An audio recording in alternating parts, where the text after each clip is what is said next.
Welcome back to my YouTube channel Tech mechanical and Electrical. आज मैं discuss करूंगा National Fertilizers Limited NFL attendant grade 1 turner post का official question paper.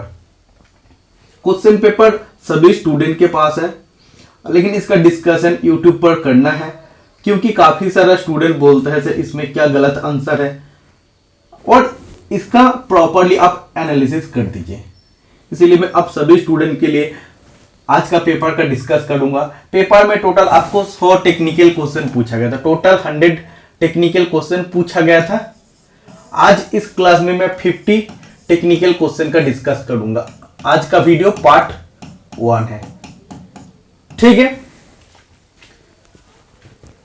Fitter का paper बहुत difficult पूछा गया था, उस बेसिस पे अगर देखते हैं तो टर्नर का पेपर एकदम इजी था, बहुत इजी था। मतलब टर्नर का पेपर देख के तो नहीं लग रहा था, हमें लगा था कि ये शायद फिटर का ही पेपर है। पूरा वीडियो देखिए, वीडियो आप लोगों के लिए बहुत इंपॉर्टेंट है क्योंकि अगर आप किसी भी एग्जाम के लिए प्रिपरेशन कर रहे हैं और प्रीवियस ईयर क्वेश्चन पेपर, किसी भी एग्जाम का अगर प्रीवियस ईयर क्वेश्चन पेपर को आप फॉलो करके जाते हैं तो आपको बहुत सारा नया नया क्वेश्चन का कलेक्शन मिल जाता है और बहुत सारा क्वेश्चन आपको रिवीजन करने का भी मौका मिल जाता है। ओके, इसीलिए पूरा वीडियो देखिए, वीडियो से आपको बहुत कुछ नया जानकारी आपको मिलेगा। पहला क्वेश्चन में आप लोग को पूछा गया था 51 नंबर, फॉर ग्रूविंग और to provide relief the job is rotated with. मतलब ग्रूविंग के लिए या रिलीफ प्रदान करने के लिए जॉब को निम्नों के साथ घुमाया जाता है। तो जब देखो आपको ग्रूविंग करना होता है, मतलब किसी भी वर्कपीस में जब आपको रिलीफ देना होता है तो जॉब को कैसे घुमाया जाता है? मीडियम स्पीड मध्यम चाल, लो स्पीड धीमी चाल, हाई स्पीड उच्च चाल, वेरी हाई स्पीड बहुत उच्च चाल। तो इसका राइट आंसर हो जाएगा लो स्पीड। जब आपको ग्रूविंग करना होता है, नालिंग करना होता है, जब थ्रेडिंग करना होता है तो हमेशा आपको लो स्पीड पर करना होता है। ओके, अगर नालिंग का बात कहते हैं तो नालिंग स्पीड होता है 1/3 इंटू टर्निंग स्पीड। तो लेद मशीन में वो कौन सा ऑपरेशन है जिसमें सबसे कम कटिंग स्पीड रखा जाता है? तो राइट आंसर हो जाएगा आपका थ्रेडिंग ऑपरेशन में, थ्रेडिंग ऑपरेशन में। Okay, next question number 52, internal and external taper of 100 millimetre length can be produced by auto feed method using. इसमें बोला है 100 मिलीमीटर लंबाई का आंतरिक और बाहर टेपर्ड ऑटो फीड विधि द्वारा निम्नों के प्रयोग द्वारा उत्पादित किया जा सकता है।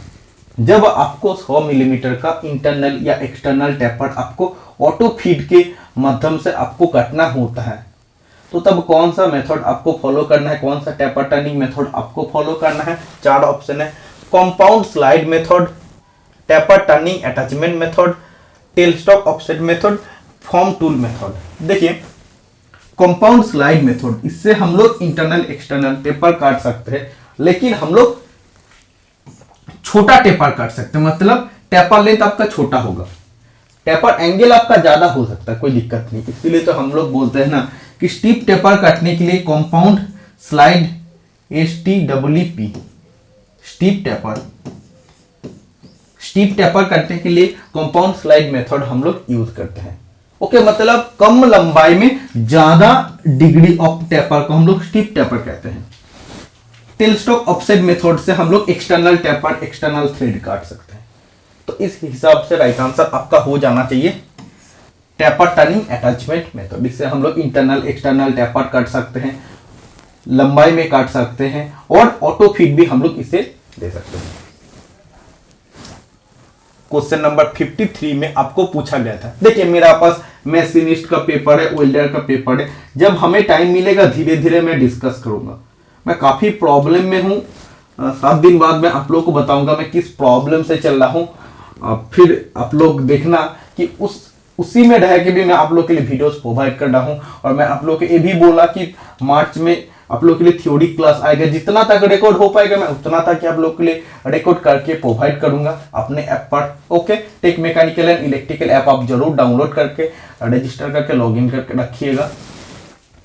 53 नंबर क्वेश्चन में आपको पूछा गया था, lead is the metal used for balancing weight during lathe face plate work. बोला है लेड वो धातु है जिसका उपयोग लेद फेस प्लेट कार्य के समय वजन को संतुलित करने के लिए किया जाता है। इसका कारण निम्नलिखित में से है।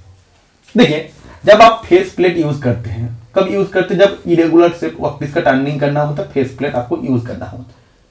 ओके, तो तब आपको बैलेंसिंग वेट के लिए लेड का क्यों जरूरत पड़ता है? लेड ही हम लोग क्यों लेते हैं? लेड का जगह में हम लोग तो एल्यूमिनियम भी ले सकते हैं, स्टील भी ले सकते हैं, क्योंकि लेड आपका हेवीएस्ट मेटल होता है।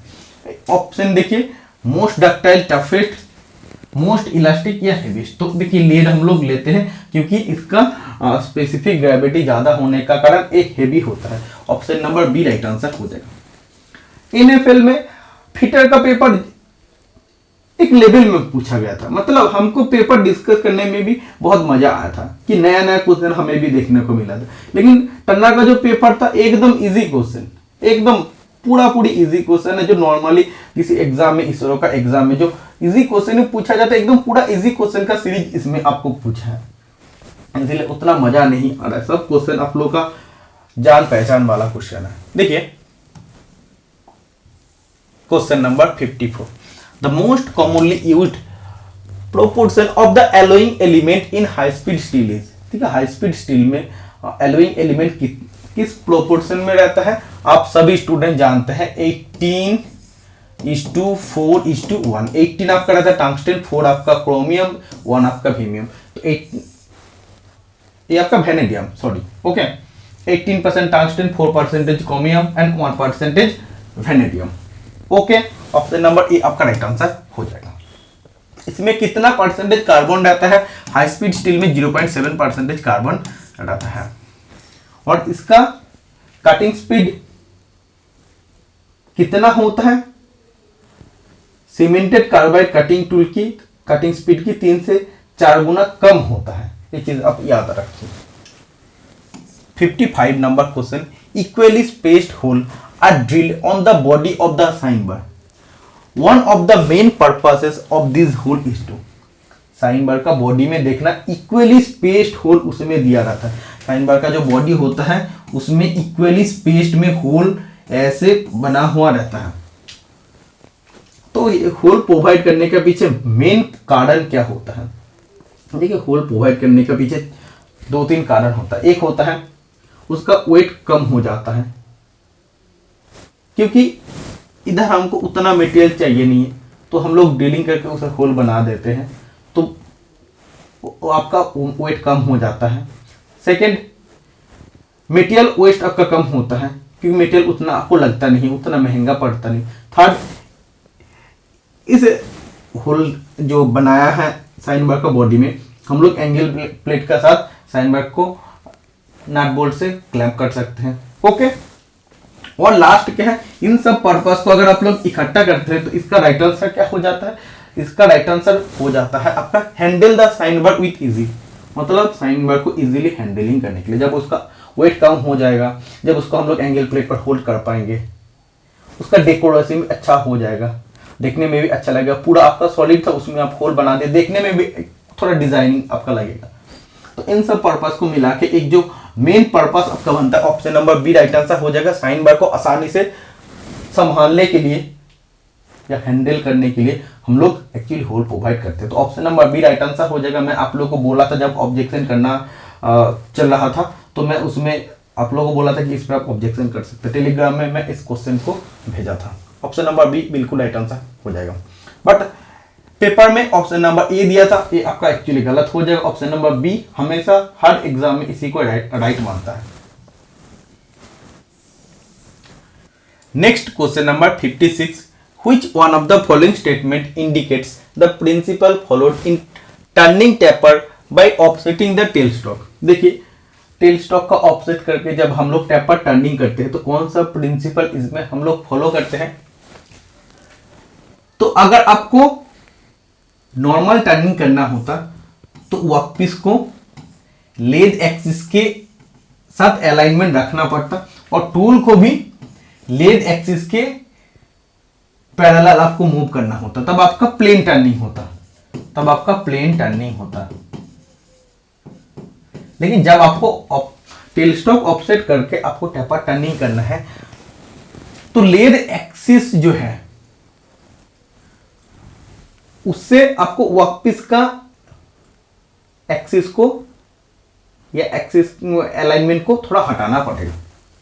ठीक है, मतलब लेद एक्सिस अगर आपका ऐसा रहता है तो वर्कपीस को आपको थोड़ा सा मिस अलाइनमेंट आपको करना पड़ेगा और टूल आपका तब लेद एक्सिस का पैरेलल मूव होगा और इससे जो टेपर्ड कटेगा इसी को हम लोग कहते हैं कि टेल स्टॉक ऑफसेट मेथड से टेपर्ड टर्निंग। ठीक है, इसलिए option number A right answer हो जाएगा। The work axis kept out of alignment with the lathe axis and the tool movement is parallel to the lathe axis. मतलब कार्य अक्ष को खड़ाद अक्ष के साथ संरेखित नहीं किया जाता है तथा टूल की गति खड़ाद के अक्ष के समांतर होती है। ये आपको समझ आएगा ना, टूल आपका हमेशा पैरेलल मूव होगा offsetting the tell stock method से जब आप टेपर टर्निंग करते हैं, लेकिन वर्कपीस को थोड़ा सा मिस अलाइनमेंट करना पड़ता है इसमें। ओके, ये भी एक कॉमन क्वेश्चन है, ये भी मैं आप लोग के लिए डिस्कस किया था। 57 number question, tool post is fixed dash the carriage. Tool post carriage के डैश पर स्थित किया जाता है, तो कहां पर स्थित किया जाता है? Below, above, right side of, left side of. तो इसका राइट आंसर हो जाएगा अबव। ठीक है, तो कैरेज का ऊपर टूल पोस्ट फिक्स्ड किया जाता है। Okay, question number 58, A lathe machine can produce a flat surface if the cutting tool moves. मतलब एक खड़ाद मशीन, लेद मशीन मतलब खड़ाद मशीन एक सपाट सतह का निर्माण कर सकती है यदि काटने वाला उपकरण निम्न प्रकार गति करता है। एक लेद मशीन परपेंडिकुलर सरफेस तब बना सकते हैं अगर टूल को हम लोग एक्सिस के 90 डिग्री में मूव करते हैं। 90 डिग्री में अगर हम लोग मूव करते हैं, ये आपको वर्कपीस है और टूल को अगर हम लोग ऐसे 90 डिग्री में मूव करते हैं तो वर्कपीस में हम लोग फ्लैट सरफेस बना सकते हैं। तो perpendicular to the axis of the rotation of the workpiece, मतलब वर्कपीस के घूर्णन अक्ष के लंबवत अगर हम लोग टूल को मूव करते हैं तो तब वर्कपीस में फ्लैट सरफेस बनेगा। Question number 59, the difference between the maximum limit of size and the minimum limit of size is called. Maximum limit of size minus minimum limit of size, मतलब upper limit minus lower limit या high limit minus lower limit, इसे हम लोग कहते हैं tolerance. Okay, अगर ऐसे बोलता कि maximum limit of size minus basic size है तब आपका हो जाता है अपर डिवीजन। अगर आपको बोलते minimum limit of size minus basic size तब आपका हो जाता है लोअर डिवीजन। आपको अगर ऐसा बोलता है कि किसी भी कंपोनेंट बन गया है उसके बाद आप मेजरमेंट कर रहे हैं तो इस साइज को हम लोग क्या कहते हैं? कंपोनेंट बनने के बाद जो मेजरमेंट साइज होता है, मेजर्ड साइज होता है, उसे हम लोग एक्चुअल साइज कहते हैं। Okay, question number 60, which of the following screw thread form an included angle of 29 degree between flank of the thread। मतलब निम्न में से किस प्रकार के स्क्रू थ्रेड में थ्रेड के फ्लैंक के बीच 29 डिग्री का एक सम्मिलित कोण होता है? तो किस कोण का एंगल 29 डिग्री होता है? एक्मी थ्रेड का एंगल 29 डिग्री होता है। ट्रेपेजोइडल थ्रेड का एंगल कितना होता है? 30 डिग्री होता है। ओके, एक्चुअली ट्रेपेजोइडल थ्रेड का एक आपका फॉर्म है। नाकेल थ्रेड का एंगल कितना होता है? 30 डिग्री आपका होता है। ये सब आपको याद रखना है। नाकेल थ्रेड से एक क्वेश्चन पूछा जाता है कि कहां पर हम लोग यूज करते हैं? नाकेल थ्रेड हम लोग यूज करते हैं रेलवे वैगन कपलिंग में। ओके, नाकेल थ्रेड का शेप कैसा होता है? सेमी सर्कुलर टाइप होता है। और देखिए जो एक्मी थ्रेड है ऑप्शन नंबर डी, इसका एंगल होता है 29 डिग्री। इसको हम लोग यूज करते हैं लीड स्क्रू पर। जब लेद मशीन में आपको थ्रेड कटना होता है तो लीड स्क्रू आपको एंगेज करना पड़ता है। एंगेज करने के लिए हम लोग हाफ नट का यूज करते हैं। Okay, question number 61, for hacksawing thin tubing the most suitable pitch of blade is. पतली ट्यूबिंग को काटने के लिए ब्लेड की सबसे उपयुक्त पिच क्या होता है? पतली ट्यूब को काटने के लिए हैक्सो ब्लेड का पिच होना चाहिए 0.8 मीटर। जब आपको सॉलिड ब्रास काटना होता तब पिच होना चाहिए 1.8 मिलीमीटर। ओके, ये दो चीज आपको क्लियर करना है। इस क्वेश्चन का right answer option number D होगा। अगर आपको इसरो का प्रैक्टिस करना है, फिटर टर्नर मशीनिस्ट के लिए अलग अलग टेस्ट सीरीज अवेलेबल है। Total 25 set mock test series आपको मिल जाएगा। एक सेट में 80 क्वेश्चन, टोटल आपको 2000 क्वेश्चन मिल जाएगा। सबका अलग अलग टेस्ट सीरीज है, इसीलिए आप टेक मैकेनिकल एंड इलेक्ट्रिकल का ऐप डाउनलोड कीजिए, प्ले स्टोर से रजिस्टर करके लॉग इन कीजिए, टेस्ट सीरीज सेक्शन पर जाइए, आपको टेस्ट मिल जाएगा। जरूर आप अटेम्प्ट कीजिए, फ्री टेस्ट भी आपको मिल जाएगा। फ्री वीकली टेस्ट सेक्शन पर जाइए और अभी इसमें आपको 2000 क्वेश्चन मिलेगा। इसमें 80 क्वेश्चन में 60 question technical, 20 question non technical. Non technical में आपका इंजीनियरिंग, ड्राइंग, आपका मैथ, साइंस, इंग्लिश का क्वेश्चन है और नॉन टेक्निकल क्वेश्चन 20 क्वेश्चन का सोल्यूशन, डिटेल सोल्यूशन उसमें दिया है। कोई भी प्रॉब्लम होता है तो आप उससे देख सकते हैं। और अभी आपके पास जितना टाइम है 25 सेट तो आप आराम से पढ़ सकते हैं। 2000 क्वेश्चन पढ़ना बहुत बड़ा चीज नहीं है। वो previous year question paper based है, जो भी अलग अलग बुक से हमें इंपॉर्टेंट क्वेश्चन मिला है। एक स्पेशल सीरीज बनाकर मैं इसरो के लिए अलग से टेस्ट सीरीज आप लोग के लिए तैयार किया हूं, तो एटलीस्ट जाके चेकआउट कर लीजिए। ऐप का डायरेक्ट लिंक मैं आज का वीडियो का डिस्क्रिप्शन बॉक्स में प्रोवाइड कर रहा हूं, तो जरूर आप लोग जाके चेक कर लीजिए। Question number 62, to get a fine even surface on a workpiece by facing operation on lathe it is necessary to have. जब आपको फेसिंग ऑपरेशन करके वर्कपीस में एक फाइन इवन सरफेस आपको चाहिए तो आपको क्या करना चाहिए? तो काटिंग स्पीड, जब आपको फिनिश अच्छा चाहिए तो काटिंग स्पीड हमेशा आपको ज्यादा रखना है, हमेशा कटिंग स्पीड ज्यादा रखना है। कटिंग स्पीड का ऊपर फिनिशिंग सबसे ज्यादा डिपेंड करता है। तो हाई कटिंग स्पीड होगा, फाइन फीड होगा, फीड आपको कम देना पड़ेगा और डेप्थ ऑफ काट भी आपका लाइटर होगा, मतलब हल्का डेप्थ ऑफ काट आपको देना है। तो ऑप्शन नंबर सी आपका राइट आंसर हो जाएगा। जब भी आपको फाइन फिनिश करना है तो काटिंग स्पीड आप ज्यादा कीजिए, फीड आप कम दीजिए, डेप्थ ऑफ कट भी आपको कम देना पड़ेगा।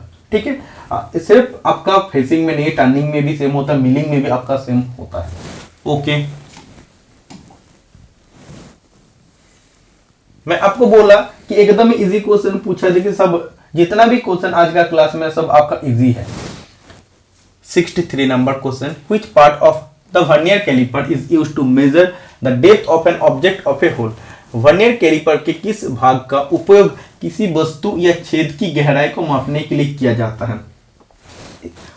Inside small jaw, outside jaw, depth probe. तो डेप्थ प्रोब या डेप्थ बार आपका राइट आंसर हो जाएगा।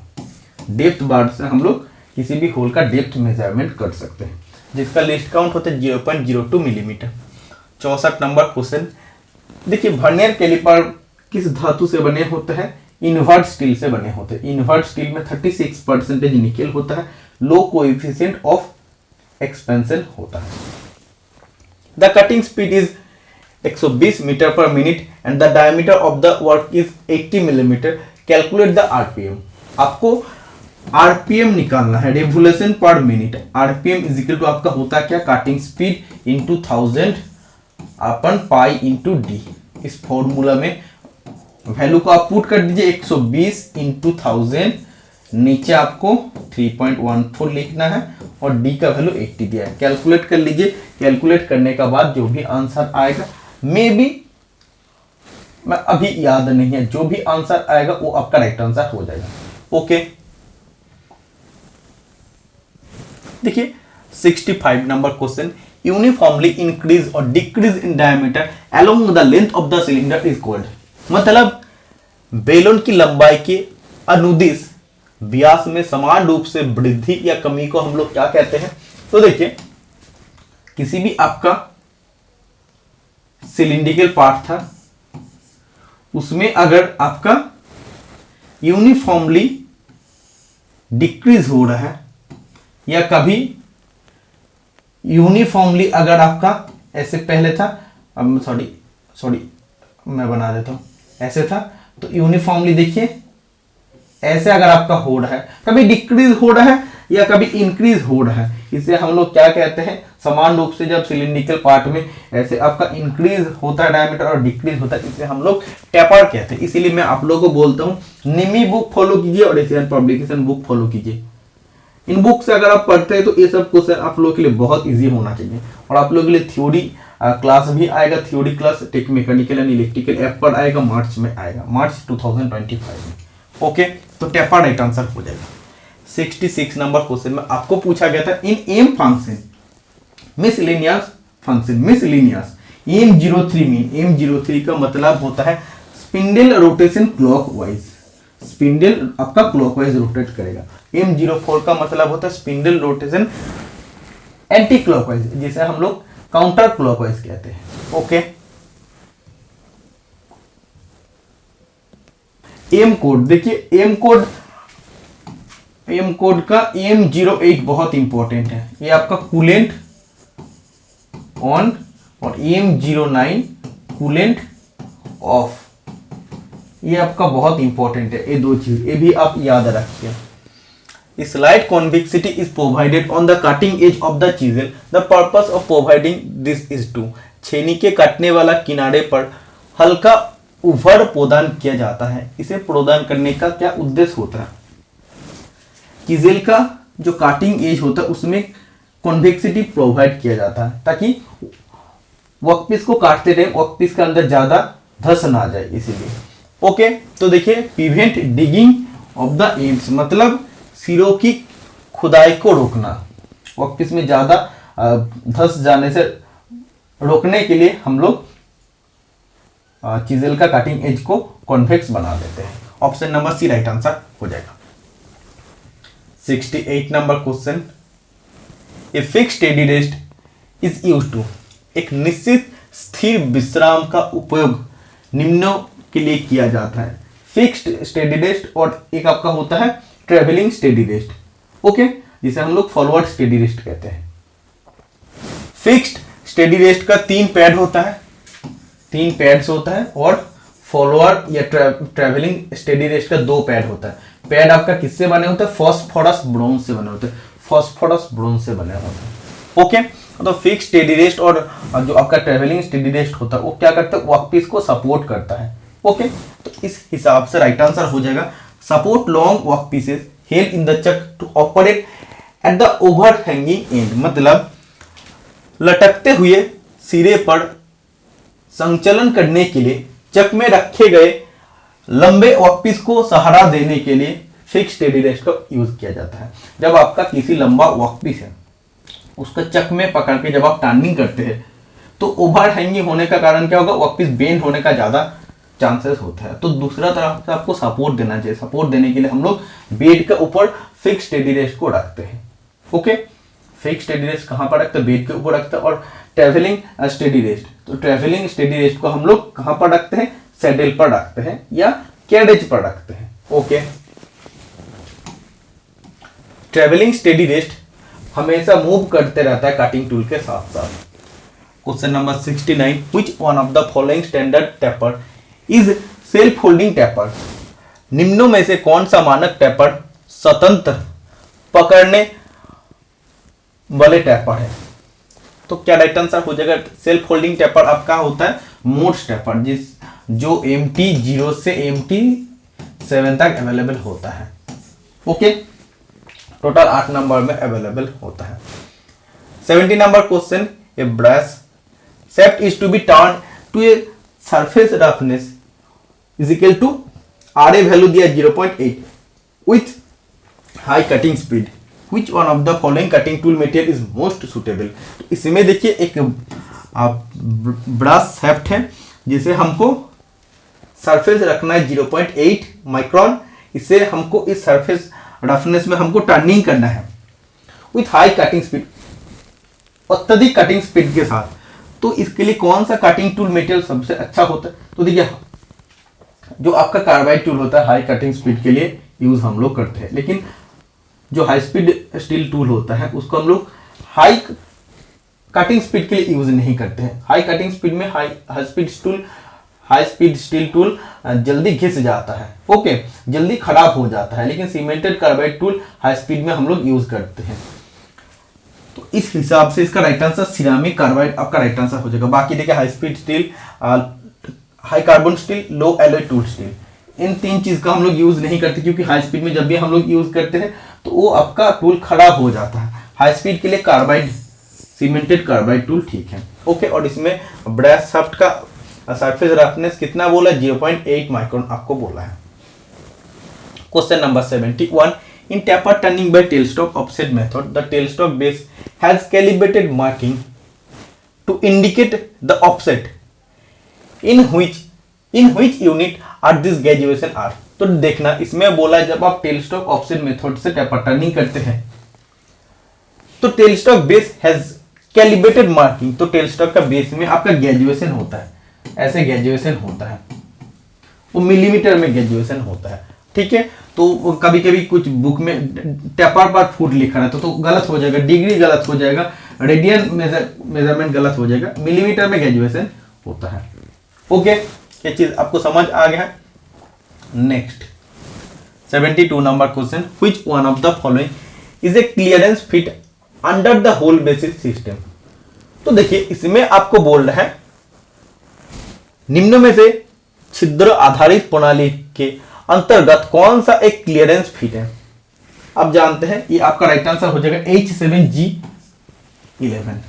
ठीक है, क्योंकि ये जो P दिया है ये आपका इंटरफेरेंस फिट है, ये आपका ट्रांजिशन फिट है, ये आपका क्लियरेंस फिट है। ओके,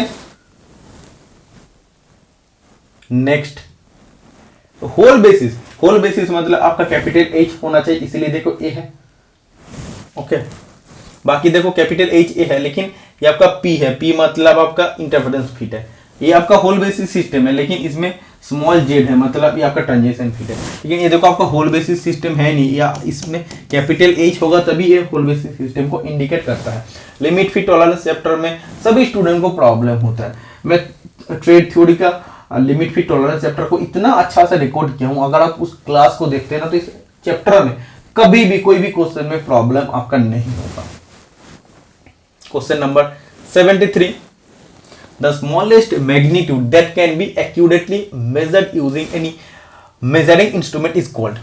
वो सबसे छोटा परिमाप जिसे किसी भी मापक यंत्र का उपयोग करके सटीकता से मापा जा सकता है उसे क्या कहते हैं। किसी भी मेजरिंग इंस्ट्रूमेंट से तो सबसे निम्न मान, सबसे छोटा मान जो हम लोग एक्यूरेटली माप सकते हैं उसे हम लोग कहते हैं least count, least count. Okay, question number 74, quick acting fixed diameter work holding devices that are designed for holding close diameter round component are called। देखिए इसमें बोला है त्वरित क्रियाशील निश्चित व्यास वाले कार्य धारण करने वाला उपकरण जो निकट व्यास वाले गोल घटक को धारण करने के लिए डिजाइन किया गया, उन्हें क्या कहते हैं। तो उन्हें हम लोग कॉलेट चक कहते हैं या कॉलेट्स कहते हैं। कॉलेट में हम लोग रेगुलर से वर्कपीस को पकड़ सकते हैं। ठीक है, और इसे हम लोग quick fixed diameter work holding device हम लोग कहते हैं, क्विक फिक्स्ड। 75 नंबर क्वेश्चन, एक मोस्ट इंपॉर्टेंट क्वेश्चन जो 74 का डिस्कस किया। Okay, machine T-bolts are to be protected against corrosion. The most suitable surface treatment for this is। देखिए आपको बोल रहा है मैसिन टी बोल्ट को जंग से बचाना है, मैसिन टी बोल्ट को, इसके लिए उपयुक्त कौन सा कोटिंग है, कौन सा सरफेस ट्रीटमेंट है। तो देखिए पेंटिंग, एनामेलिंग, पॉलिशिंग, ब्लैकिंग। तो हम लोग ब्लैकिंग करते हैं मैसिन टी बोल्ट के लिए। हम लोग ये सब एनामेलिंग वगैरह कुछ नहीं करते, हम लोग डायरेक्ट ब्लैकिंग कर देते हैं। क्वेश्चन नंबर 76 देख लीजिए। Wait, dash is used to part of the finished job from the rest of the stock. मतलब डैश का उपयोग तैयार कार्य को से स्टॉक से अलग करने के लिए किया जाता है। तो देखिए कोई भी आपका फिनिश्ड जॉब है, उससे अगर किसी भी पार्ट को आपको काट के अलग कर देना है, इसके लिए हम लोग कौन सा टूल यूज करते हैं, पार्ट ऑफ करना है, तो इसके लिए हम लोग पार्टिंग टूल का यूज करते हैं। पार्टिंग टूल राइट आंसर हो जाएगा। किसी भी फिनिश्ड वर्क पीस से जब उसको काट के निकालना है, अलग करना है, तो हम लोग पार्टिंग टूल का यूज करते हैं। फिनिशिंग टूल से फिनिश करते हैं, फेसिंग टूल से फेसिंग करते हैं, और वी टूल से हम लोग थ्रेड काटते हैं। Okay, next question number 77, HSS tool bit is a specification 1/6 inch into 6 inch. The number 6 inch refers to, देखिए किसी HSS high speed steel tool bit को ऐसे अगर स्पेसिफाई किया जाता है तो इसमें 6 इंच का मतलब क्या होता है? 6 इंच का मतलब होता है length of the tool, length of the tool मतलब HSS टूल बिट का लेंथ है 6 इंच, और 1/6 इंच का मतलब क्या होता है? Width of the tool bit का चौड़ाई 1/6 इंच। ओके, बहुत इंपॉर्टेंट क्वेश्चन है, इसको आप याद रखिए। Question number 78, in case of a multi start thread having number of starts n and pitch p, the distance screw thread advances along the axis in one turn. देखिए किसी screw thread जब उसके एक चक्कर घूमता है उसे हम लोग कहते हैं लीड। ठीक है, तो मल्टी स्टार्ट थ्रेड के लिए लीड इज इक्वल टू आपका होता है क्या? Pitch into number of starts. ठीक है, तो इसमें पिच आपका कितना दिया है? पिच आपका p दिया है, नंबर ऑफ स्टार्ट्स आपका n दिया है, तो p इंटू n आपका ऑप्शन नंबर ए बिल्कुल राइट आंसर हो जाएगा। ओके, स्क्रू थ्रेड एक चक्कर में जितना डिस्टेंस मूव करता है उसे हम लोग लीड कहते हैं। Okay, question number 79, in tell stock offset method the amount of offset is found by the formula. देखिए टेल स्टॉक ऑफसेट विधि में ऑफसेट की मात्रा निम्नों सूत्र द्वारा ज्ञात किया जाता है। तो टेल स्टॉक ऑफसेट मेथड से जब आप टेपर टर्निंग करते हैं तो अमाउंट ऑफ ऑफसेट निकालने का फॉर्मूला आपका होता है option number A, capital D minus small d into length of the job into मतलब अपन 2 इंटू लेंथ ऑफ टेपर। ठीक है, तो ऑप्शन नंबर ए आपका बिल्कुल राइट आंसर हो जाएगा। Okay, question number 80, feeding the tool from the centre of the workpiece toward the periphery in a lathe machine is called. तो देखिए बोला है कि एक लेथ मशीन में टूल को कार्य के केंद्रों से परिधि की ओर ले जाने को डैश कहा जाता है। तो जब देखना लेथ मशीन में हम लोग टूल को उसके सेंटर से उसके परिधि की तरफ लेकर चलते हैं तो इस ऑपरेशन को हम लोग कहते हैं facing operation. Okay, facing operation हम लोग कहते हैं। पार्टिंग ऑफ ऑपरेशन में हम लोग फिनिश्ड वर्कपीस से किसी भी पार्ट को अलग करते हैं। नर्लिंग ऑपरेशन में हम लोग वर्कपीस के ऊपर उसमें अलग अलग डिजाइन बनाते हैं, और थ्रेडिंग में हम लोग थ्रेड काटते हैं, धागे काटते हैं वर्कपीस में, फिनिश्ड वर्कपीस में। 81 number question, A lubricant is used with the objective of. देखिए इसमें बोला है स्नेह का उपयोग निम्न उद्देश्य से किया जाता है। लुब्रिकेंट किस लिए यूज किया जाता है? लुब्रिकेंट को हम लोग कहते हैं लाइफ ब्लड ऑफ मशीन। ठीक है, लुब्रिकेंट 3 टाइप होता है, solid lubricant, semi solid lubricant and liquid lubricant. Solid lubricant का एग्जाम्पल होता है मोलिब्डेनम डाइसल्फाइड, ग्रेफाइट, और आपका जो सेमी सॉलिड है उसका एग्जाम्पल होता है ग्रीस। इसमें होता क्या है? देखिए जहां पे दो मूविंग, कोई भी आपका मशीन है, मशीन में बहुत सारा पार्ट्स होता है, एक पार्ट को दूसरे पार्ट के साथ हम लोग जोड़कर मशीन टूल को बनाते हैं। ठीक है, तो इसमें कोई भी अगर दो मूविंग पार्ट्स है, मतलब एक पार्ट दूसरे पार्ट के ऊपर मूविंग कर रहा है, और दोनों के बीच में अगर हम लोग कोई भी लुब्रिकेंट नहीं यूज करते तो उसमें क्या होगा? दोनों रगड़ते जाएगा, फ्रिक्शन होते जाएगा, फ्रिक्शन जितना होता जाएगा धीरे धीरे उसमें फ्रिक्शन से हीट होगा, फ्रिक्शनल हीट होगा, और जितने ज्यादा हीट हो जाएगा धीरे धीरे वो अगर उसके जो मेल्टिंग पॉइंट उतने तक पहुंच जाता है, या ज्यादा जब गर्म हो जाता है तो उसका हार्डनेस को खो जाता है, तो वो धीरे धीरे सॉफ्ट हो जाता है, तो मशीन पार्ट आपका जल्दी खराब हो जाता है। अदरवाइज आप बोल सकते दो पार्ट जब घिसता है, दो मेटल को जब लेकर आप घिसते हैं तो उसमें आवाज होता है, या दो मेटल पार्ट्स को लेके जब आप घिसते हैं ना तो दोनों पार्ट में घिसाव होता है, घिस जाता है दोनों पार्ट, उसमें टूट जाता है, कोई कोई पार्ट फूट जाता है। तो ये सब चीज क्यों होता है? क्योंकि दो मूविंग पार्ट्स के बीच में हम लोग कोई भी मीडियम नहीं यूज करते, तब हम लोग लुब्रिकेंट यूज करते हैं। लुब्रिकेंट यूज करने पर क्या होता है? लुब्रिकेंट उसमें एक लेयर बना देता है, बालिश का जैसा, तकिया का जैसा एक लेयर बना देता है। ठीक है, दोनों मूविंग पार्ट्स होते हैं, उसके बीच में वो तकिया जैसा एक ग्रीस का जब हम लोग लेयर दे देते तो डायरेक्ट कांटेक्ट में नहीं आता है, और उससे जो भी फ्रिक्शनल हीट होता है वो हीट होने नहीं देता, पार्ट्स को जंग लगने से बचाता है। इन सब पर्पस के लिए, आवाज को कम करता है, उसको घिसने से बचाता है, इन सब पर्पस के लिए हम लोग लुब्रिकेंट का यूज करते हैं। तो लुब्रिकेंट का उद्देश्य क्या होता है, तो डिक्रीजिंग फ्रिक्शनल हीट, फ्रिक्शन से जो हीट पैदा होता है उसे कम करता है। Okay, question number 82, the special gear of 127 teeth and 63 teeth that may be used to cut metric thread in a lathe having a British lead screw is dash gear। बोला 127 दांतों या 63 दांतों वाला विशेष गियर जिसका उपयोग ब्रिटिश लीड स्क्रू वाले खड़ाद में metric thread को काटने के लिए किया जा सकता है, जिसे डैश गियर कहते हैं। जब देखिए ब्रिटिश लेद में आपको मेट्रिक थ्रेड काटना है तो आपको 127 टीथ वाला गियर यूज करना है, अदरवाइज 63 टीथ वाला गियर आपको यूज करना है। इन दो गियर को हम लोग क्या कहते हैं, ideal gear, change gear, translating gear या कंपाउंड गियर, तो इसे हम लोग ट्रांसलेटिंग गियर कहते हैं। ऑप्शन नंबर बी आपका राइट आंसर हो जाएगा। ओके, ट्रांसलेटिंग गियर आपका राइट आंसर हो जाएगा। क्वेश्चन नंबर 83, अभी तक जितना भी क्वेश्चन मैं डिस्कस किया, एक या दो छोड़ के बाकी सब क्वेश्चन आपका कॉमन है, और एक दो छोड़ के जो मैं बोला वो भी आपका बहुत इजी क्वेश्चन है। सिर्फ हमें इनमें से एक ही अच्छा लगा, HSS टूल बीट है, वो भी आपको इसरो का पीवीएस या क्वेश्चन पेपर में मिल जाएगा। मैं पहले भी डिस्कस किया हूं कि 1/6 इंच इंटू 6 इंच, तो 1/6 क्या है, वो उसका विड्थ हो जाता टूल का, और 6 इंच टूल का लेंथ हो जाता।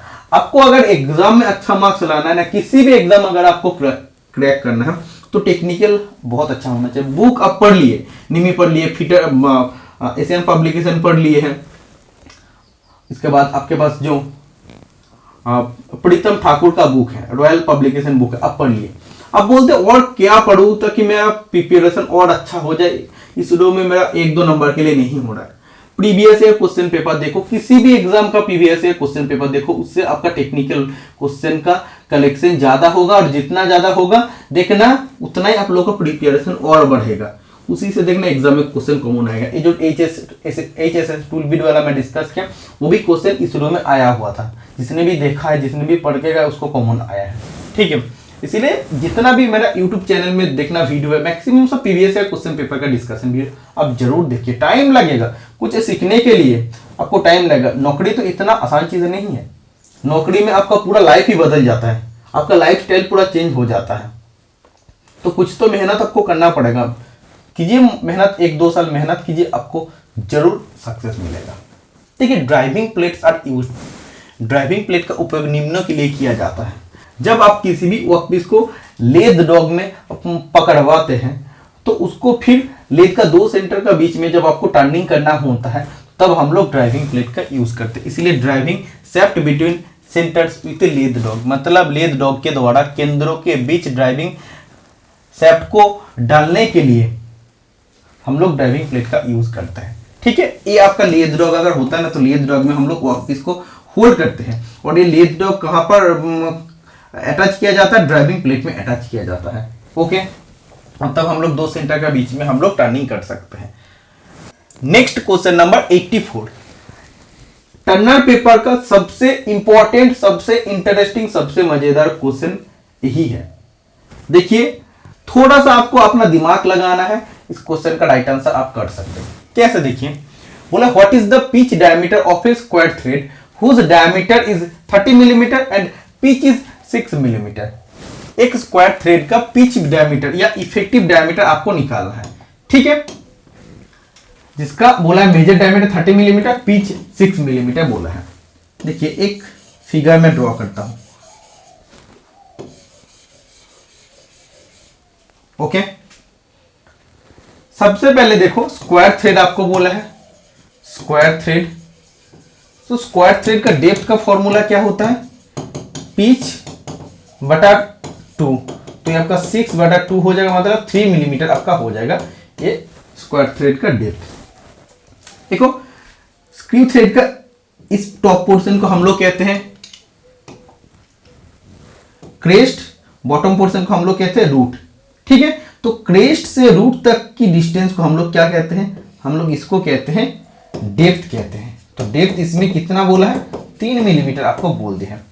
आप जानते हैं क्रेस्ट टू क्रेस्ट जो डायमीटर होता है इससे हम लोग क्या कहते हैं, मेजर डायमीटर कहते हैं, मेजर डाया, ठीक है। और रूट टू रूट जो डायमीटर होता है इससे हम लोग कहते हैं माइनर डायमीटर, माइनर डायमीटर, ठीक है। देखिए मेजर डायमीटर और माइनर डायमीटर के बीच से अगर हम लोग एक लाइन को ड्रॉ करते हैं, ऐसे अगर हम लोग लाइन ड्रॉ करते हैं, मेजर डायमीटर और माइनर डायमीटर के बीच से अगर हम लोग एक लाइन ड्रॉ करते हैं, तो ये जो डायमीटर आपका होता है इसे हम लोग पिच डायमीटर कहते हैं, पिच डाया, इसे हम लोग इफेक्टिव डाया कहते हैं, इफेक्टिव डाया कहते हैं, ठीक है। तो देखिए इफेक्टिव डाया या पिच डाया का फॉर्मूला क्या होता है, पिच डाया का फॉर्मूला होता है मेजर डायमीटर माइनस डेप्थ, ठीक है। कैसे हो रहा है देखिए, क्रेस्ट टू क्रेस्ट आपका major diameter, root to root ये आपका हो जाता है माइनर डायमीटर। देखिए बीच से एक इमेजिनरी लाइन हम लोग ड्रॉ किए हैं और ड्रॉ करने के बाद ये जो डायमीटर आपका होता है वो आपका पिच डायमीटर या स्क्रू थ्रेड इफेक्टिव डायमीटर होता है। तो देखिए मेजर डायमीटर इतना था, उससे अगर आप लोग आधा डेप्थ को काट देते हैं और इधर आधा डेप्थ को काट देते हैं तो ये आपका बीच में पिच डायमीटर आ जाता है। ओके, तो मेजर डायमीटर माइनस ब्रैकेट में आधा डेप्थ प्लस आधा डेप्थ, तो दोनों आधा आधा डेप्थ को मिलाते हैं तो फुल डेप्थ आपका हो जाएगा, इसीलिए ये आपका फॉर्मूला जाएगा मेजर डायमीटर माइनस डेप्थ। तो देखो ये आपका मेजर डायमीटर था, इधर आधा डेप्थ इधर आधा डेप्थ, मतलब फुल डेप्थ हो जाता है। तो major diameter minus depth is equal to आपका हो जाता है पिच डायमीटर। तो मेजर डायमीटर आपको कितना दिया, मेजर डायमीटर 30 मिलीमीटर आपको दिया है, माइनस डेप्थ आपको कितना निकला है 3 मिलीमीटर, तो ये आपका 27 मिलीमीटर हो जाएगा इफेक्टिव डायमीटर या पिच डायमीटर। तो ऑप्शन नंबर डी बिल्कुल राइट आंसर हो जाएगा। समझ आ गया ना, थोड़ा सा आपको दिमाग लगाना है, आप आराम से इसका राइट आंसर कर सकते हैं। आपको डेप्थ का फॉर्मूला पता होना चाहिए, सब अलग अलग थ्रेड का अलग अलग डेप्थ का फॉर्मूला होता है। ओके, जैसे बट्रेस थ्रेड का होता है 0.75 इंटू पिच, ऐसे आपको याद रखना है। ये क्वेश्चन बहुत इंपॉर्टेंट है और ये क्वेश्चन किसी ना किसी एग्जाम में फिर से देखना पूछेगा। The tailstock barrel has an internal taper, tailstock barrel में इंटरनल टेपर होता है। Which of the following standard taper is provided in the barrel को, तो टेलस्टॉक बैरल का बोर में कौन सा टेपर होता है, आप सभी स्टूडेंट जानते हैं इसमें भी मोट्स टेपर होता है। लेद में जब भी बात करेगा तो उसमें आपका मोट्स टेपर ही होता है, और मिलिंग मशीन का अगर बात करते हैं तो उसमें ब्राउन एंड शार्प टेपर होता है। ओके, समझ आ गया है। मोट्स टेपर का इंक्लूडेड एंगल होता है 3 डिग्री, आप याद रखिए। 86 number question, a reamed hole has patches of poor surface finish, which of the following is the cause of this defect. Reamed छिद्र में खराब सतह फिनिश के पैच हैं, निम्न में से क्या इस दोष का कारण है। देखिए कोई भी एक वर्कपीस है, ओके, कोई भी एक वर्कपीस है, इसमें सबसे पहले आपको ड्रिल करना पड़ता, और ये जो आपका ड्रिल होल होता है इसका साइज को थोड़ा सा बढ़ाकर उसको एक्यूरेट साइज में बनाने के लिए और इसका फिनिशिंग, इस होल का फिनिशिंग को परफेक्ट करने के लिए हम लोग रिमार का यूज करते हैं। तो रिमार चलाने के लिए भी उसके लिए प्रॉपर मेटेरियल्स उसमें बचा होना चाहिए, रिमार अलाउंस भी उसमें होना चाहिए। मतलब रिमार जो चलेगा, रिमार से भी तो मेटेरियल कुछ कटेगा, जैसे कि होल का डायमीटर और थोड़ा सा बढ़ेगा और उसका फिनिश को अच्छा करेगा, उसमें प्रॉपर मेटेरियल होना चाहिए, प्रॉपर अमाउंट ऑफ मेटेरियल होना चाहिए। अगर उसमें कम अमाउंट ऑफ मेटेरियल है तो रिमार क्या करेगा, रिमार ऊपर से सिर्फ हल्का हल्का काटते काटते जाएगा, और जो हल्का हल्का कटेगा उसमें फिनिश अच्छा होने का जाएगा, उसमें पैचेस मार्क आ जाएगा, क्योंकि पूरी तरह से तो होल में कटिंग अच्छा से नहीं कर पा रहा है। तो क्या होगा, तो वो अपना जो काम है, पूरा काम है, वो नहीं दिखा पाएगा। यही होता है ना, किसी को अगर तुम सोचो क्रिकेट टीम में लिए हो और उसको सिर्फ अगर तुम फील्डिंग के लिए उसको यूज करोगे, उसको अगर बैटिंग या बॉलिंग नहीं दोगे तो उसका थोड़ी ना पता चलेगा उसका एफिशिएंसी क्या, वो खेल सकता है या नहीं। उसका फील्डिंग देख के थोड़ी ना कर सकते हो, उसको खिलाना पड़ेगा, सबसे पहले बैटिंग बॉलिंग उसको देना पड़ेगा, उसको अपने जैसा उसको खेलने के लिए देना पड़ेगा, तभी तो हम लोग को पता चलेगा या वो उसके 100% परफॉर्मेंस दिखा पाएगा। रिमार के लिए भी वही है, आप यूज किए इसका मतलब ये नहीं उसका फिनिश अच्छा होगा, रिमार चलाने के लिए भी उसमें थोड़ा सा मटेरियल बचा होना चाहिए। ओके, तो वो मटेरियल अगर नहीं बचे होते तो रिमार्क मटेरियल काटेगा क्या, उसका वो जो थोड़ा मोड़ा मटेरियल कटेगा उसमें रिमार्क होल में फिनिश अच्छा होने का जगह वो खराब हो जाता है, पैचेस मार्क आ जाता है। तो the bored hole has insufficient reaming allowance, ये आपका राइट आंसर हो जाएगा। जो बोर्ड की गई छेद है उसमें रिमिंग के लिए अपर्याप्त मटेरियल है इसीलिए, ठीक है, क्योंकि आपको बोला है फिनिश्ड होल का साइज 20 मिलीमीटर होना पड़ेगा, मतलब रिमार्क का साइज आपका 20 मिलीमीटर होगा, तो ड्रिल आपको कितना यूज करना पड़ेगा, ड्रिल होल का साइज 20 मिलीमीटर से कम होना पड़ेगा, लगभग आप मान लीजिए 19.65 मिलीमीटर आपको ड्रिल होल बना ली है, तो इसके लिए कितना मटेरियल रिमार्क के लिए बच गया, 0.35 मिलीमीटर। इतना मटेरियल अगर रहेगा रिमार्क अच्छा से काट के फिनिश होल को फिनिश अच्छा से कर पाएगा। लेकिन अगर मटेरियल अगर उसके जगह में सोचिए 0.05 मिलीमीटर है, तो मटेरियल इतना है, इतना तो नहीं है, तो रिमार्क से क्या कटिंग होगा, तो हल्का हल्का जो कटिंग होगा उसमें कटिंग नहीं हो तो उसमें सरफेस में स्क्रैच मार्क्स ला देता है। ओके, यही होता है। तो रिमिंग के लिए भी प्रॉपर सफिशिएंट रिमिंग अलाउंस होना चाहिए, उसमें होल में बोर्ड होल में मटेरियल बचना चाहिए, तभी रिमार्क अच्छा से उसका परफॉर्मेंस दिखा पाता है। Question number 87, while chipping a groove the metal tends to break as a lump when nearing the end, this can be avoided by. तो देखना, जब भी व्हेन चिपिंग ए ग्रूव, जब भी देखना आप किसी भी ग्रुप में चिपिंग करते हैं, चिपिंग करते करते एक ही तरफ से चिपिंग करते हैं, तो देखना जब लास्ट तक आता है वो ऐसे ही मतलब टूट जाता है। और वो जो टूटता है ना, हम लोग कैसे कर रहे थे, हम लोग काट रहे थे उसको, प्रॉपरली काट रहे थे चीजल से, लेकिन वो जब लास्ट तक आ जाएगा वो ऑटोमेटिक बेंट होके वो कट जाता है, और उसमें ये प्रॉपरली काटते नहीं, उसमें थोड़ा सा इधर उधर मटेरियल रह जाता है। इसीलिए हमको करना क्या पड़ता, फिर उसको उल्टे साइड से घुमाना पड़ता, मतलब हम लोग इस तरफ से काटिंग किए, फिर उसको उल्टा तरफ से रखो, फिर उस तरफ से जाके आपको चिपिंग करना है, ठीक है, तब जाके वो परफेक्टली कटेगा। यही आपको बोला है कि नाली को काटते समय धातु अंत के करीब पहुंचते पहुंचते एक गांठ के रूप में टूट जाती है, इसे निम्न तरीका से ढाला जा सकता है। तो यही आपको बोला है कि आप इसको कैसे अवॉइड कर सकते हैं, तो आपको राइट आंसर हो जाएगा chipping the end portion from the opposite side, उल्टा साइड से आपको एंड पोर्शन को चिपिंग करना पड़ेगा। आप इस तरह से कर रहे थे, ग्रुप में चिपिंग कर रहे थे, ठीक है, लगभग आपका लास्ट तक आ गया है, इसको अगर और इसी साइड से करते हैं ना, तो ये प्रॉपरली काटने का जगह को क्या होगा, इधर से थोड़ा मटेरियल उधर से और थोड़ा मटेरियल लेके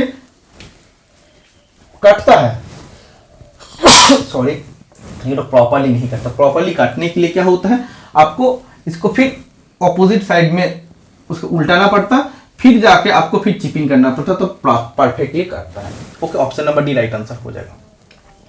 question number 88, the part of an outside micrometer that assures repeated equal measuring pressure.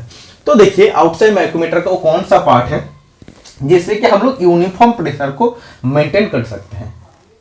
Okay, जैसे देखना, ये आपका जो माइक्रोमीटर होता है, ये आपका एनविल, ये आपका स्पिंडल फेस है, वर्कपीस ऐसा है, तो सबसे पहले आप लॉक नट से लॉक कर देते हैं। इसका मतलब ये तो नहीं कि प्रॉपरली ये टाइट हो गया, तो हमको और थोड़ा प्रेशर कॉन्फर्म करने के लिए और थोड़ा प्रेशर हम लोग रैचेट स्टॉप से देते हैं। जब भी प्रॉपरली टाइट हो जाएगा, ज्यादा अगर टाइट हो जाएगा तो automatically cut cut cut cut cut आवाज करके वो बैक आ जाएगा, जितना प्रेशर उसको चाहिए उतना ही प्रेशर ले सकते हैं। तो ये यूनिफॉर्म प्रेशर को मेंटेन करने के लिए रैचेट स्टॉप, माइक्रोमीटर का रैचेट स्टॉप पार्ट हम लोग यूज करते हैं। ओके,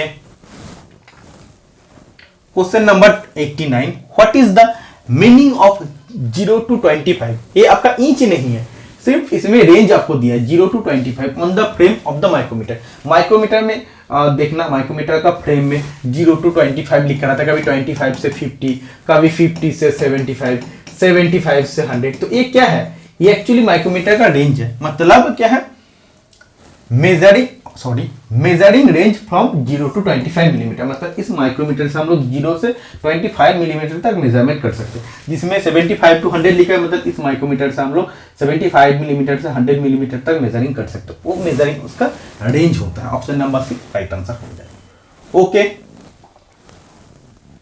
इसमें देखिए, इसमें आपको क्या बोल रहे हैं। Next question number 90, a simple gear train is to be used to cut a thread with a certain pitch. एक निश्चित पिच वाले धागे को काटने के लिए एक साधारण गियर ट्रेन का उपयोग किया जाना चाहिए। A driver gear with 3 teeth more than that of the calculated value is mounted due to the non availability of the required gear from the set। मतलब सेट से आवश्यक गियर की अनुपलब्धता के कारण गणना की गई मान से 3 दांत अधिक वाला ड्राइवर गियर लगाया जाता है। Okay, the thread that is काट विल हैव द पिच। मतलब काटे गई धागे की पिच होगी, तो धागे की पिच कितना होगी, पूरी लंबाई में आवश्यकता से अधिक होगी, मतलब more than that the required through out the length. Option number ए आपका राइट आंसर हो जाएगा। ओके, बहुत इंपॉर्टेंट क्वेश्चन है और ये भी आपका कॉमन क्वेश्चन है, बलवीर सिंह का बुक में एक क्वेश्चन दिया है। Question number 91, which one of the following operation can not be done on a capstan lathe. निम्नलिखित में से कौन सा ऑपरेशन कैप्स्टन लेथ मशीन पर किया नहीं जा सकता है। ऑप्शन देख लीजिए, under cutting for a length more than the tool width, मतलब टूल की चौड़ाई से अधिक लंबाई के लिए under cutting, knurling, taper turning in between centre, boring a step. तो option number C right answer हो जाएगा। 2 सेंटर के बीच में हम लोग टेपर टर्निंग नहीं कर सकते हैं कैप्स्टन लेथ में। ओके, कैप्स्टन लेथ आपका प्रोडक्शन लेथ होता है। Question number 92, for cleaning the measuring faces of slip gauges the liquid used is. Slip gauge के मापन फेस को सफाई करने के लिए, मतलब उसके मेजरिंग फेस को सफाई करने के लिए कौन सा लिक्विड यूज होता है, कार्बन टेट्राक्लोराइड, CCl4 आपका राइट आंसर हो जाएगा, CCl4। ओके, जब आपका काम हो जाता है कार्बन टेट्राक्लोराइड से, आप उसको क्लीन कर लीजिए, उसके बाद पेट्रोलियम जेली यूज करके आपको स्टोर करना चाहिए स्लिप गेज का बॉक्स में। Okay, slip gauge related 2-3 point याद रखिए। स्लिप गेज को हम लोग जॉनसन गेज ब्लॉक कहते हैं, नॉर्मली हम लोग गेज ब्लॉक भी कहते हैं, और इसे हम लोग बनाते हैं high quality steel with low thermal expansion. High quality या हाई ग्रेड ऑफ स्टील से हम लोग इसे बनाते हैं। ओके, और स्लिप गेज को हम लोग जब साइन बार के साथ यूज करते हैं तो 1 मिनट की एक्यूरेसी के साथ taper angle, external taper angle को मेजर कर सकते हैं। ओके,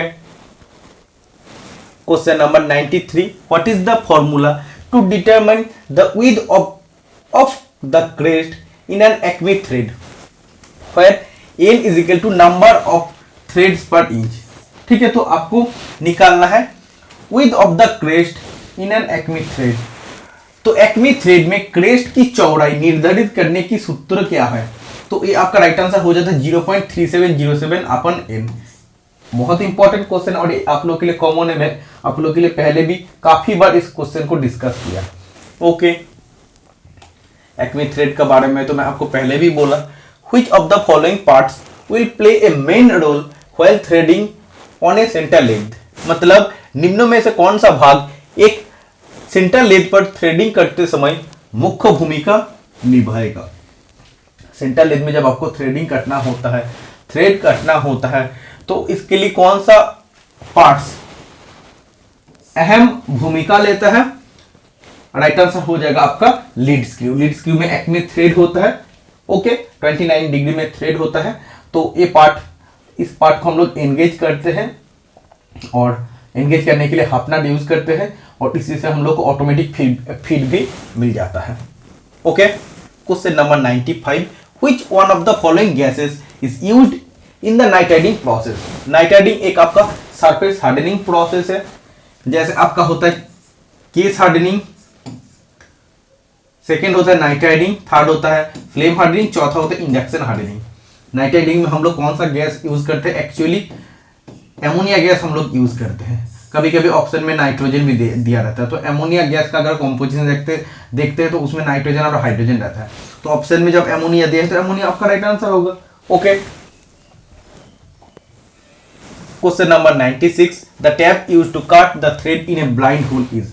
ब्लाइंड होल एक आपका होता है थ्रू होल, मतलब आर पार होल, ऐसे जो आपको आर पार दिखाई देता है, इस तरफ से दिखते तो ये आपको दिखाई देता है इस तरफ, और इस तरफ से दिखते तो ये आपको दिखाई देता है। और एक होता है वर्कपीस के कुछ डेप्थ तक, बताया गया डेप्थ तक हम लोग होल बनाते हैं, वो पूरा आर पार होल नहीं होता है, कुछ निर्दिष्ट डेप्थ तक होल होता है, इसे हम लोग ब्लाइंड होल कहते हैं। अगर हम लोग इस तरफ से देखते तो ए साइड नहीं दिखाई देगा, और इस साइड से देखते तो ए साइड नहीं दिखाई देगा, तो इसे आर पार होल नहीं कहते हैं, ठीक है, इसे अंधा होल कहते हैं।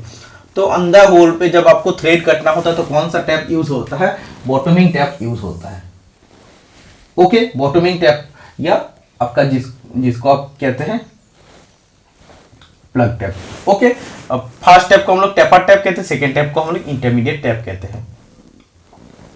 इसमें फर्स्ट टैप में एंगल कितना होता है? टेपर एंगल 4 डिग्री, इसमें होता है 10 डिग्री, इसमें होता है 20 डिग्री। ओके, ये सब आप याद रखिए।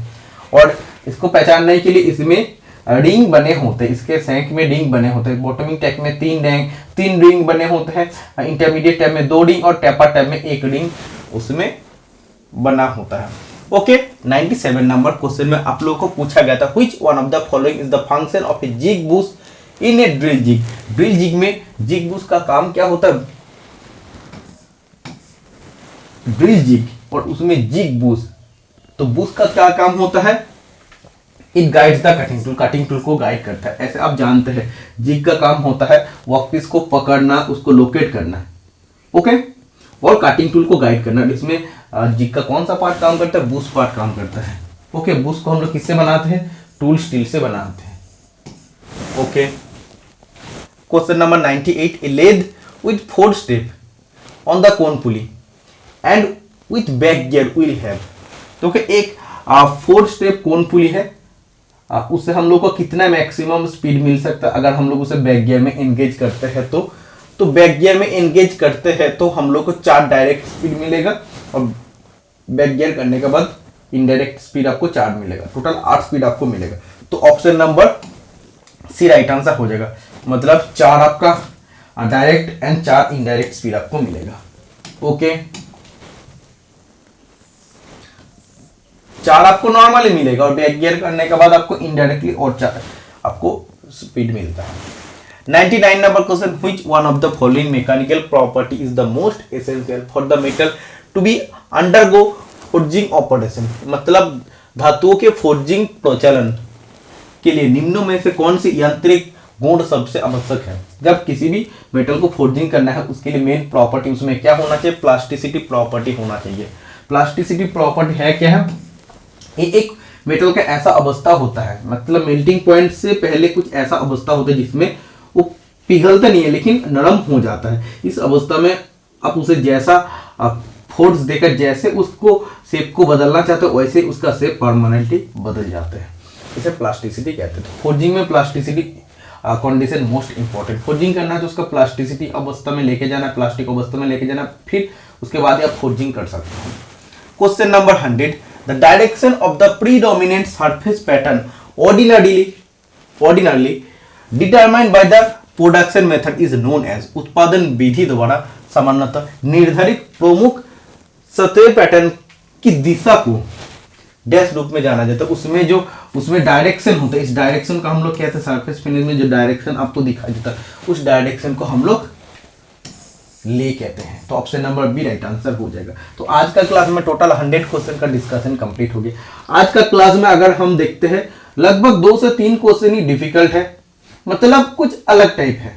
एक आपका HSS टूल बिट का जो डेजिग्नेशन दिया था, सेकेंड क्वेश्चन आपका है जो मैं आपको बताया हूं जो स्क्वायर थ्रेड का पिच दिया था और मेजर डायमीटर दिया था, उसमें पिच डायमीटर निकालना था। बहुत इंपॉर्टेंट क्वेश्चन, एक नया क्वेश्चन है, वो क्वेश्चन हम भी पहला बार देखे और बहुत मजा आया हमको देखे। ठीक है, तो फिर अगले क्लास में क्वेश्चन नंबर 101 से 150 तक डिस्कस करूंगा, और जैसे हो पाएगा मैसेनिस्ट का पेपर, वेल्डर का पेपर मैं आप लोग के लिए डिस्कस करूंगा। अगर आपके पास कोई और ट्रेड का पेपर वो भी आप भेज सकते हैं।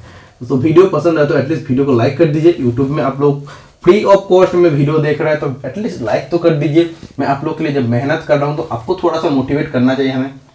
तो आज के लिए मिलते हैं नेक्स्ट वीडियो में। Tata bye bye.